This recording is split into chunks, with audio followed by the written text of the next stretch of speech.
Zimbabwe series అనంతరం team India శ్రీలంకతో test series ఆడేందుకు సిద్ధమవుతోంది. ఈ నెల 15 నుంచి ఇరు జట్ల మధ్య గాలే వేదికగా తొలి టెస్టు మ్యాచ్ జరుగుతుంది. ఈ సిరీస్లో team india senior allrounder Ravindra Jadeja కీలక ఆయుధంగా మారుతున్నాడని మాజీ క్రికెటర్ ఛత్తీశ్వర్ పుజారా జోస్యం చెప్పాడు. సంప్రదాయ టెస్టు క్రికెట్లో జడేజా గతంలో పరుగులు కట్టడి చేయడంపైనే దృష్టి సాధించేవాడని, కానీ కొన్నాళ్లుగా అతడు వికెట్ల కోసమే బంతులు వేస్తున్నట్లుగా అనిపిస్తుందని తెలిపాడు. జియో హాట్స్టార్కు ఇచ్చిన ఇంటర్వ్యూలో పుజారా మాట్లాడాడు. కెరీర్ ఆరంభంలో జడేజా తన బౌలింగ్లో ఎక్కువ పరుగులు రాకూడదనే మైండ్ సెట్తో ఉండేవాడు. రెడ్ బాల్ క్రికెట్లో ఇది చాలా ఎక్కువగా కనిపించేది. అయితే వికెట్ కొద్దిగా సహకరించినా అతడు వికెట్లు తీయడాన్ని ప్రయత్నించేవాడు. కానీ ఇప్పుడు మాత్రం జడేజా పూర్తిగా మారిపోయాడు. తనకున్న బలాలను అర్థం చేసుకుని దానికి అనుగుణంగా బౌలింగ్ చేస్తున్నాడు. ఇప్పుడు అతడు వికెట్లు తీయడంలో నేర్పరి. ఇక జట్టు ప్రతి గేమ్లోనూ బంతిని స్టంప్ లైన్లో వేసి అవుట్ చేసేందుకు ప్రయత్నిస్తున్నాడు. గతంలో అతడి ఆలోచన కాస్త రక్షణాత్మక ధోరణిలో ఉండేది. కానీ ఇప్పుడు వికెట్ తీయాలనే ఉద్దేశంతోనే బంతులను విసురుతున్నాడని పుజారా పేర్కొన్నాడు. ఇక జడేజా 6 నెలల తర్వాత టెస్టు జట్టులోకి తిరిగి వచ్చాడు. గతేడాది నవంబర్లో గౌహతి వేదికగా దక్షిణాఫ్రికాతో చివరి టెస్టు ఆడాడు. ఆ మ్యాచ్లో జడేజా 6 వికెట్లు పడగొట్టడంతో పాటు అర్ధ సెంచరీ సాధించాడు. ఇక 37 ఏళ్ల జడేజాకు శ్రీలంకపై అద్భుతమైన రికార్డు ఉంది. గతంలో శ్రీలంకలో ఆడిన 7 టెస్టుల్లో జడేజా 65 సగటుతో 326 పరుగులు చేశాడు. లంకపైనే అతడి కెరీర్ బెస్ట్ 175 నాటౌట్ స్కోర్ కూడా నమోదు చేశాడు. ఇక బౌలింగ్లో 24 సగటుతో 33 వికెట్లు తీశాడు. ఇక లంక గడ్డపై గతంలో ఆడిన 2 టెస్టుల్లో కలిపి మొత్తం 13 వికెట్లు పడగొట్టాడు. ఇక ఓవరాల్గా జడేజా 85 టెస్టుల్లో 348 వికెట్లు తీశాడు. ఇందులో 15 సార్లు 5 వికెట్ల ప్రదర్శనలున్నాయి. బ్యాటింగ్లో 495 పరుగులు సాధించిన జడేజా తన ఖాతాలో 6 సెంచరీలు 28 అర్ధ సెంచరీలున్నాయి. భారీ డబుల్ సెంచరీతో ఫామ్లోకి వచ్చిన అభిషేక్ శర్మ ఏషియన్ గేమ్స్లో కూడా ఇదే విధ్వంసాన్ని కొనసాగించాలని ఫ్యాన్స్ కోరుకుంటున్నారు. తీవ్ర పోటీ ఉన్న వేళ ఈ ధనాధన్ ఇన్నింగ్స్ అతడి కెరీర్కు కొత్త మలుపు తిప్పింది. జింబాబ్వే పర్యటనలో తీవ్రంగా నిరాశపరిచిన యంగ్ సెన్సేషన్ అభిషేక్ శర్మ మైదానంలో మళ్లీ రుద్రరూపం చూపించాడు. పంజాబ్ లోకల్ టోర్నీలో ప్రత్యర్థి బౌలర్లకు చుక్కలు చూపిస్తూ ఆకాశమే హద్దుగా విరుచుకుపడ్డాడు. కేవలం 91 పందుల్లోనే 233 పరుగుల డబుల్ సెంచరీతో తనలో తగ్గని పవర్ ఏంటో ప్రపంచానికి మరోసారి చాటి చెప్పాడు. ఇటీవల ముగిసిన జింబాబ్వే పర్యటనలో అభిషేక్ శర్మ తీవ్రంగా విఫలమయ్యాడు.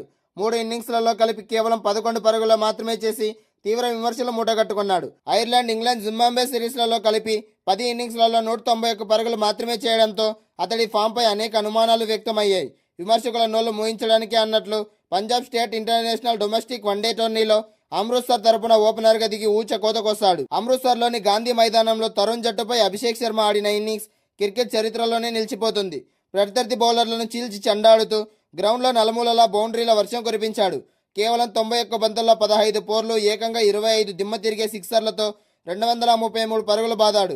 సహచర ఓపెనర్ అభయ్ చౌదరితో కలిసి మొదటి వికెట్కు కేవలం 24.4 ఓవర్లలోనే 305 పరుగుల భాగస్వామ్యాన్ని నెలకొల్పడం గమనార్హం. అభిషేక్ శర్మ విధ్వంసంతో అమృత్సర్ జట్టు 50 ఓవర్లలో 533 పరుగుల భారీ స్కోర్ సాధించింది. జపాన్లో త్వరలో జరగబోయే 2026 ఏషియన్ గేమ్స్కు భారత జట్టులో స్థానం సంపాదించిన అభిషేక్ శర్మ ఈ ఇన్నింగ్స్ కొండంత ఆత్మవిశ్వాసాన్ని ఇస్తుంది.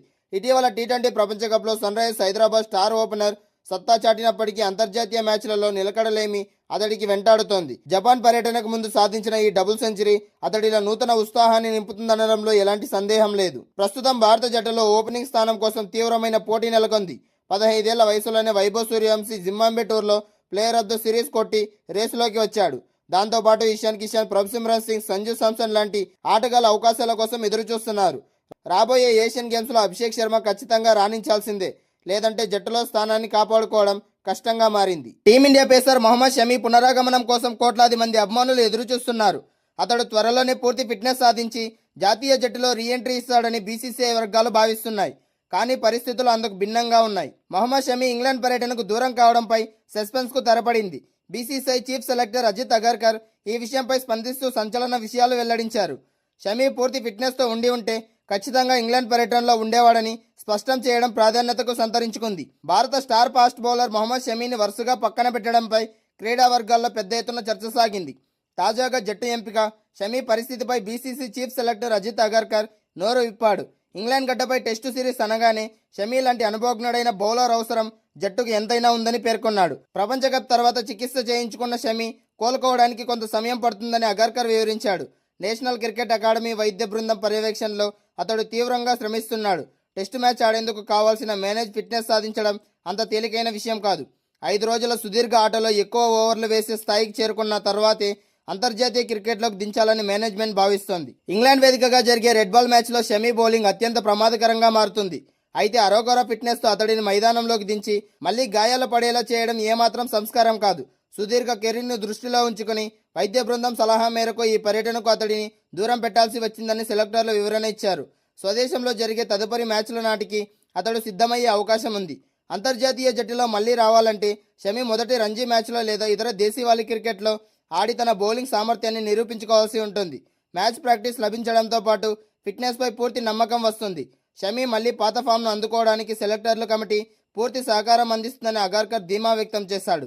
ఆగస్టు 15 నుంచి శ్రీలంకతో ప్రారంభం కానున్న 2 మ్యాచ్ల టెస్టు సిరీస్కు team India star pacer Jasprit Bumrah దూరం కానున్న విషయం అందరికీ తెలిసిందే. ఈ నేపథ్యంలో అతడి స్థానాన్ని ఎవరు భర్తీ చేస్తారనే అంశంపై జోరుగా చర్చ సాగుతోంది. ఈ క్రమంలో 29 ఏళ్ల సంచలన fast bowler Jammu and Kashmir ఎక్స్ప్రెస్గా పేరున్న అకీబ్ నబీదార్ పేరు తెరపైకి వచ్చింది.